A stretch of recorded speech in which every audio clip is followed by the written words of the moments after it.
நம்ம இன்னைக்கு பீட்ரூட் வச்சு சூப்பரான ஒரு ரெசிபி பார்க்க போறோம். இது நல்லா சாஃப்டா ரொம்பவே டேஸ்டாவே இருக்கும். வாங்க இந்த ரெசிபி எப்படி செய்யலன்றத பார்த்துடலாம். அதுக்கு முன்னாடி வீட்டு சமையல் சேனலை ஃபர்ஸ்ட் டைம் பார்க்குறீங்கன்னா மறக்காம சப்ஸ்கிரைப் பண்ணிக்கோங்க. அப்புறம் ஆல் என்ற நோட்டிஃபிகேஷனை கிளிக் பண்ணிக்கோங்க. அப்பதான் நான் போடுற சமையல் வீடியோஸ் உங்க மொபைலுக்கு உடனே வரும். ஃபர்ஸ்ட் இந்த ரெசிபி பண்றதுக்கு ஒரு பீட்ரூட் எடுத்துக்கோங்க. அதை நல்லா வாஷ் பண்ணி தோல் சீவிட்டு இந்த மாதிரி கட் பண்ணி எடுத்துக்கோங்க. கட் பண்ணின பீட்ரூட்டை இது போல ஒரு குக்கர்ல சேர்த்துட்டு ஒரு அரை கப் அளவு தண்ணி சேர்த்துக்கோங்க. இது நல்லா வேக வச்சு எடுத்துக்கோங்க. குக்கர் ஓபன் பண்ணி பார்த்ததும் நம்ம பீட்ரூட் எல்லாம் நல்லா வெந்திருக்கு முழுமையா. இதை இந்த மாதிரி ஒரு கரண்டியில நசுக்கி பார்த்தாலே தெரியும். இந்த ஸ்டேஜ் போதுமானது. அடுத்ததா இதை நல்லா ஆற வச்சுட்டு தண்ணி எல்லாம் நல்லா வத்தி எடுத்துட்டு ஒரு மிக்ஸி ஜார்ல சேர்த்துக்கோங்க. இது கூட அரை கப் அளவு சர்க்கரை, 2 துண்டு ஏலக்காய், 3 டேபிள் ஸ்பூன் கார்ன்ஃபிளவர் மாவு சேர்த்துக்கோங்க.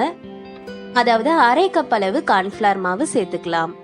இது கூடவே நம்ம மீதமா இருக்கிற பீட்ரூட் தண்ணியும் கொஞ்சம் சேர்த்துட்டு எவ்வளவு அளவு ஃபைன் பேஸ்டா அரைக்க முடியுமோ அந்த அளவுக்கு நீங்க அரைச்சு எடுத்துக்கோங்க. இந்த மாதிரி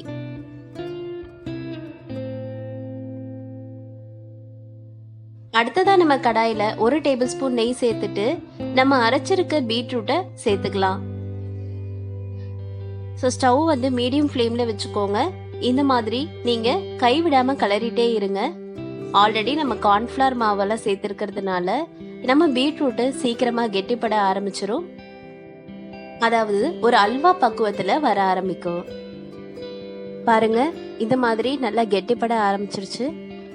இது இன்னுமே நல்லா கெட்டிப்பட ஆரம்பிக்கணும். அது வரைக்கும் நல்லா கலந்துக்கலாம். ஸ்டவ் மீடியம் ஃப்ளேம் இல்ல ஹை ஃப்ளேம்ல வச்சு மாத்தி மாத்தி வச்சு மெயின்டைன் பண்ணுங்க.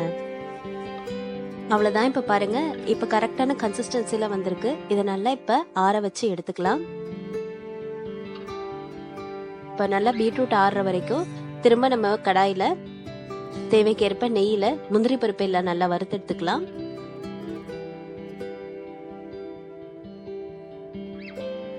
கூடவே துருவிய தேங்காய் அரை மூடிக்கு சேர்த்துக்கோங்க.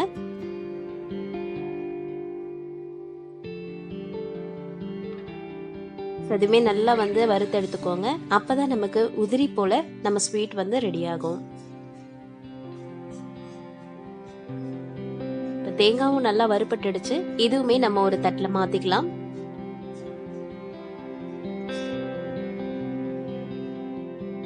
இப்ப நம்ம பீட்ரூட்டும் நல்லா ஆறிடுச்சு. இப்ப நம்ம இதுக்கு ஒரு ரவுண்ட் ஷேப் கொடுத்துடலாம். இப்ப ஸ்வீட் ரவுண்ட் ஷேப்ல இருக்கிறதுக்காக ஒரு குழிக்கரண்டி வச்சு மெஷர் பண்ணிக்கோங்க.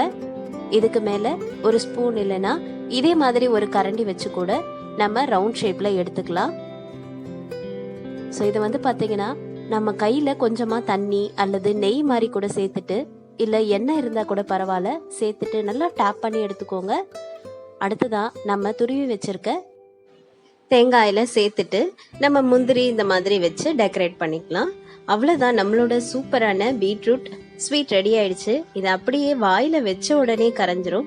கண்டிப்பா எல்லாருமே ட்ரை பண்ணி பாருங்க. பீட்ரூட் சாப்பிடாதவங்க கூட சாப்பிடுவாங்க. இந்த வீடியோ உங்களுக்கு பிடிச்சிருந்தா வீடியோ லைக் பண்ணுங்க. மறுபடியும் நெக்ஸ்ட் வீடியோல பார்க்கலாம்.